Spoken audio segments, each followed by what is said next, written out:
ഇന്നൊരു ചെറിയ day out വ്ലോഗാണ്. എന്തായാലും രാവിലെ ബ്രേക്ക്ഫാസ്റ്റ് കഴിച്ചുകൊണ്ട് തന്നെ തുടങ്ങാന്ന് കരുതി. കുളി കഴിഞ്ഞതിന് ശേഷമാണ് കേട്ടോ ഞാൻ വിചാരിച്ചത് വ്ലോഗ് എടുക്കാം എന്നുള്ളത്. ഇന്നൊരു കല്യാണമുണ്ട് റിലേറ്റീവ്സിന്റെ. അപ്പൊ അവിടെ പോണതും അതുമായി ബന്ധപ്പെട്ടതുമായിട്ടുള്ള കാര്യങ്ങളാണ് ഇന്ന് ഞാനിവിടെ കാണിക്കാൻ ഉദ്ദേശിക്കുന്നത്. അങ്ങനെ എല്ലാരും റെഡിയായി നമ്മൾ പോകാനായിട്ട് ഇറങ്ങി.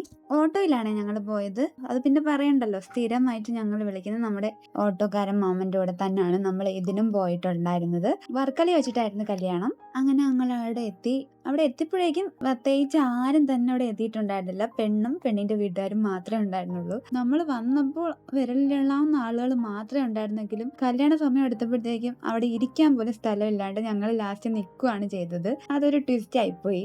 ഡെക്കറേഷനൊക്കെ സൂപ്പർ ആയിരുന്നു കേട്ടോ. അതൊക്കെ നോക്കി ഇങ്ങനെ ഇരിക്കുകയായിരുന്നു. ഇരുന്ന് കഴിഞ്ഞപ്പോഴത്തേക്ക് കല്യാണത്തിനുള്ള ഒരുക്കങ്ങളൊക്കെ സ്റ്റാർട്ട് ചെയ്തു. ഒരുവിധം എല്ലാ ആൾക്കാരും വന്നു. അത് കഴിഞ്ഞ് പെണ്ണിനെ സ്വീകരിക്കാനുള്ള താലപ്പൊലിയും വിളക്കിനുള്ള എല്ലാരും റെഡിയായി. അങ്ങനെ പെണ്ണിനെ സ്വീകരിച്ചു കൊണ്ടുവന്നു. പെണ്ണിന്റെയും പെണ്ണിന്റെ ടീംസിന്റെയും ഒക്കെ ഡാൻസോട് കൂടിയായിരുന്നു എൻട്രി ഒക്കെ. അതൊക്കെ സൂപ്പർ ആയിരുന്നു. സത്യം പറഞ്ഞാൽ ഞാൻ ഡാൻസ് കളിക്കുന്ന കല്യാണത്തിന് ആദ്യമായിട്ടാണ് പോയതെന്ന് വേണമെങ്കിൽ പറയാം. ഞാൻ പോണ കല്യാണത്തിനൊന്നും ആരും ഡാൻസ് കളിക്കുന്നത് കണ്ടിട്ടുമില്ല. ഇത് ആദ്യമായിട്ടുള്ള ഒരു എക്സ്പീരിയൻസ് ചെയ്യാനും പറ്റി. പിന്നെ സദ്യ മുഖ്യം ബിഗിലേ.